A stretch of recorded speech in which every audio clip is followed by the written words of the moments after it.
बुलढाणा जिल्ह्यात गेल्या 3 ते 4 दिवसांपासून सुरू असलेल्या मुसळधार पावसाचा परिणाम आता भाजीपाला बाजारावर दिसून येत आहे।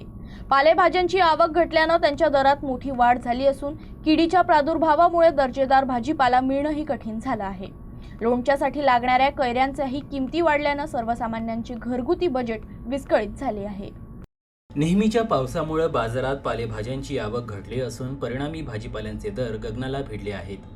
त्यातच शेतात पाणी साचल्यानं पालेभाज्यांवर किडीचा प्रादुर्भाव वाढला असून दर्जेदार भाजीपाला मिळणे कठीण झाला आहे। याचसह 120 रुपये प्रति किलो मिळणारा आंबा 150 रुपये किलो झाला आहे। शेतात पाणी साचून राहिल्यानं कोथिंबीर, मेथी, पालक, शेपू यासारख्या पालेभाज्या मोठ्या प्रमाणावर कुजल्या आहेत। जो भाजीपाला बाजारात येत आहे त्यावरही किडीचा मोठा प्रादुर्भाव दिसून येतोय।